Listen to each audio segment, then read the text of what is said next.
বাইরে হচ্ছে বৃষ্টি, তাই ভাবলাম একটু পেঁয়াজ করে ফেলি।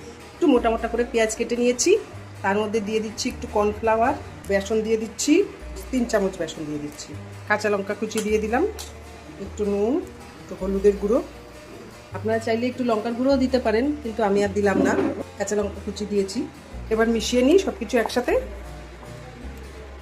অল্প করে জল নিলাম, তারপরে হাত দিয়েই করি, হাত দিয়ে না করলে তৃপ্তি হয় না মাখাটা। আর একটু জল লাগবে, অল্প অল্প করে জল দিয়ে মাখতে হবে। এবার মাখা হয়ে গেল, এবার গরম তেলে ছেড়ে দেবো। এবার ছেড়ে দিলাম, মিডিয়াম ফ্লেমেই এটা ছাড়তে হবে, না হলে ভেতরটা কাঁচা থেকে যাবে।